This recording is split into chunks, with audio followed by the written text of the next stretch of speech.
बात करने के लिए लॉगिन करें www.astrotak.com। मंगल को ही क्यों कहते हैं कि मंगल दोष है? क्यों नहीं कहते शनि दोष है? क्यों नहीं कहते बृहस्पति दोष है? आखिर मंगल दोष ही इतना अहम क्यों होता है? देखिए, कारण क्या है कि मंगल जो है वो बहुत सारी चीज़ों का स्वामी है, लेकिन इसके अलावा भावनाओं का स्वामी है, इमोशंस का स्वामी है। इसीलिए वैवाहिक जीवन की जो हर भावना है उसको प्रभावित करता है। शरीर से लेकर मन तक जो जुड़ाव होता है, उसके पीछे जो ग्रह होता है वो होता है मंगल। विवाह के समय इसीलिए मंगल दोष को देखना महत्वपूर्ण होता है कि दोनों के बीच का जो रिलेशनशिप है, दोनों के बीच का जो जुड़ाव है पति पत्नी के बीच का, वो कैसा रहने वाला है।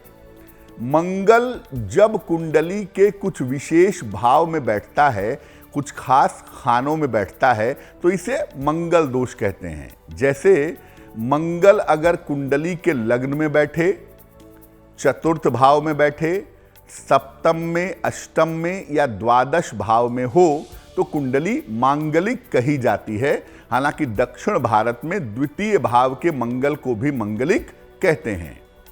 ऐसा माना जाता है कि मांगलिक व्यक्ति का विवाह मांगलिक व्यक्ति से ही होना चाहिए, और अगर आपने ऐसा नहीं किया तो वैवाहिक जीवन में समस्याएं आ सकती हैं। अगर मंगल कुंडली के लग्न में हो यानी प्रथम भाव में हो तो कुंडली मांगलिक हो जाती है। जिंदगी पर क्या असर पड़ता है? अगर लग्न में मंगल बैठा हो तो व्यक्ति बड़ा साहसी होता है, बड़ा पराक्रमी होता है। ऐसा नहीं है कि लग्न में मंगल बैठ गया तो बुरा ही होगा। व्यक्ति को साहस देगा, पराक्रम देगा। व्यक्ति बहुत ज्यादा सुंदर नहीं होता, लेकिन चेहरे पर थोड़ी सी लालिमा दिखाई देती है। यहां पर मंगल माता और जीवन साथी के साथ खराब व्यवहार करवाता है। अगर लग्न में मंगल जिसके बैठा होता है, ऐसे लोग अपनी माता के साथ, जीवन साथी के साथ अच्छा व्यवहार नहीं करते, और इस वजह से इनके वैवाहिक जीवन में दिक्कतें आ जाती हैं। यानी लग्न में बैठा हुआ मंगल व्यवहार को, बिहेवियर को खराब करता है, जिसकी वजह से वैवाहिक जीवन में समस्याएं अवश्य होती हैं। चौथे खाने में बैठे हुए मंगल को हम बहुत बुरा नहीं कह सकते। मंगल दोष की जो इंटेंसिटी है, जो ताकत है, वो थोड़ी सी यहाँ कम हो जाती है। हालांकि होता ये भी मंगल दोष है। चतुर्थ भाव में जिसके मंगल बैठा होता है, ऐसे लोग बड़े शक्तिशाली होते हैं, बड़े आकर्षक होते हैं, और दूसरों को बड़ी तेजी से अपनी तरफ आकर्षित करते हैं। ये मंगल जो है वैवाहिक जीवन में तालमेल में समस्या देता है। बिहेवियर के अलावा ये मंगल एग्रेशन पैदा करता है। ऐसे लोग थोड़े उग्र स्वभाव के होते हैं, जिसकी वजह से दिक्कतें यहां पर पैदा होती हैं। लेकिन ये मंगल दोष ज्यादातर बेहतरी कहूंगा मैं, इसको बहुत बुरा नहीं कहूंगा, है तो मंगल दोष ये भी, लेकिन ये मंगल दोष सबसे कम अशुभ प्रभाव पैदा करता है। यानी इस मंगल दोष को लेके बहुत ज्यादा चिंता की जरूरत नहीं होती है। सातवें खाने में अगर मंगल बैठा है तो कुंडली मांगलिक हो जाती है, और ये मंगल जिसकी कुंडली में बैठता है, अगर आपकी कुंडली के सप्तम स्थान में मंगल बैठा है तो ये आपके अंदर उग्रता पैदा करेगा, ये आपके अंदर हिंसा पैदा करेगा, और इसके कारण व्यक्ति छोटी छोटी बातों को लेकर के उपद्रव करता है, झगड़ा करता है, लड़ाई करता है। लेकिन ये मंगल फायदेमंद इसलिए होता है कि अगर सप्तम भाव में मंगल बैठा है तो संपत्ति का कार्य या संपत्ति संबंधी मामलों में इससे बहुत लाभ होता है। ये मंगल मेटल्स के काम में, धातुओं के काम में भी लाभकारी होता है।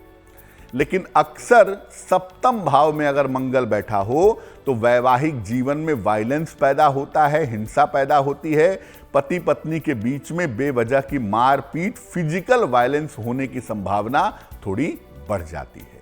देखिए, अष्टम भाव का मंगल को सबसे ज्यादा निगेटिव मंगल कहते हैं, और ये मंगल मंगल दोष का सबसे निगेटिव हिस्सा है। अगर मंगल अष्टम भाव में बैठा है तो ये वाणी और स्वभाव को खराब करेगा, और ये मंगल जीवन में आइसोलेशन पैदा करता है, अकेलापन पैदा करता है। ऐसा मंगल वैवाहिक जीवन में अलगाव का कारण बनता है या दुर्घटनाओं का कारण बनता है, क्योंकि अष्टम भाव पति पत्नी की कुंडली में एक दूसरे के आयु का भाव है। इसीलिए मंगल वहां पर बैठने से दुर्घटना की स्थितियां या आयु पर संकट जैसी स्थितियां पैदा कर देता है। कुंडली का जो 12वां खाना है ना, वो वैवाहिक जीवन के लिए बड़ा अहम है, क्योंकि वहां से शारीरिक संबंध के अलावा जो हैप्पीनेस है, जो हार्मनी है, उसका सीधा कनेक्शन होता है। इसलिए अगर मंगल कुंडली के 12वें खाने में चला जाता है तो ये सुख और विलास की इच्छा को भड़का देता है। ऐसे लोग किसी भी चीज से संतुष्ट नहीं होते। द्वादश भाव में मंगल हो, पति पत्नी से, पत्नी पति से कभी संतुष्ट नहीं होगी। ये मंगल वैवाहिक जीवन में और रिश्तों में अहंकार की समस्या पैदा करता है। हालांकि जैसा मैंने आपको पहले भी बताया था कि चतुर्थ भाव का मंगल बहुत बुरा नहीं होता, उसी तरह से द्वादश भाव का मंगल, 12वें भाव का मंगल भी कम नकारात्मक होता है, सामान्य नकारात्मक होता है, बहुत ज्यादा निगेटिव नहीं होता।